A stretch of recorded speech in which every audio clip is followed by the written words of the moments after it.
2 years ago, we set out on a journey to change the way that Washington works.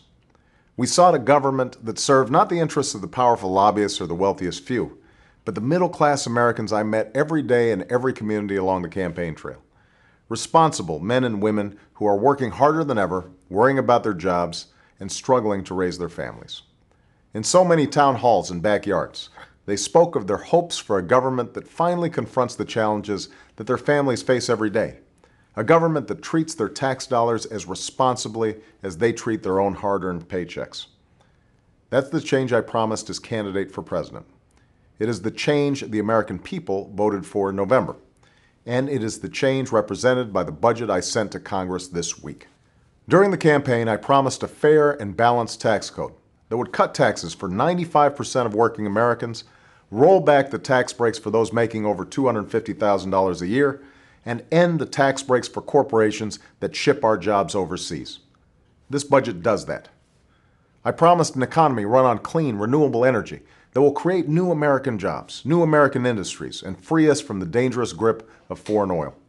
This budget puts us on that path through a market-based cap on carbon pollution that will make renewable energy the profitable kind of energy, through investments in wind power and solar power, advanced biofuels, clean coal, and more fuel-efficient American cars and American trucks.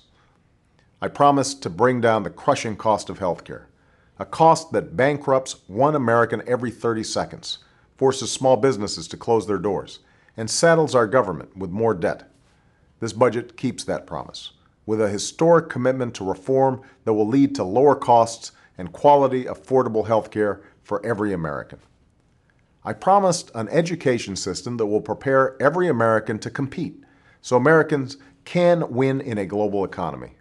This budget will help us meet that goal, with new incentives for teacher performance and pathways for advancement, new tax credits that will make college more affordable for all who want to go, and new support to ensure that those who do go finish their degree. This budget also reflects the stark reality of what we've inherited: a $1 trillion deficit, a financial crisis, and a costly recession. Given this reality, we'll have to be more vigilant than ever in eliminating the programs we don't need in order to make room for the investments we do need. I promise to do this by going through the federal budget page by page and line by line.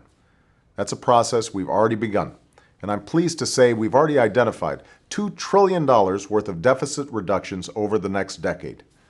We've also restored a sense of honesty and transparency to our budget, which is why this one accounts for spending that was hidden or left out under the old rules.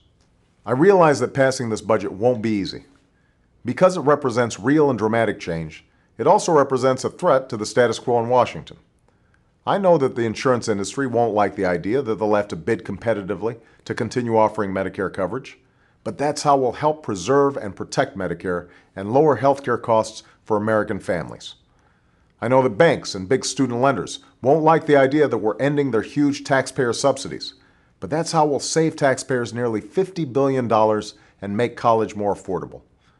I know that oil and gas companies won't like us ending nearly $30 billion in tax breaks, but that's how we'll help fund a renewable energy economy that will create new jobs and new industries. In other words, I know these steps won't sit well with the special interests and lobbyists who are invested in the old ways of doing business, and I know they're gearing up for a fight as we speak. My message to them is this: so am I. The system we have now might work for the powerful and well-connected interests that have run Washington for far too long, but I don't. I work for the American people. I didn't come here to do the same thing we've been doing or take small steps forward. I came to provide the sweeping change that this country demanded when it went to the polls in November. That is the change this budget starts to make, and that is the change I'll be fighting for in the weeks ahead. Change that will grow our economy, expand our middle class, and keep the American dream alive for all those men and women who have believed in this journey from the day it began. Thanks for listening.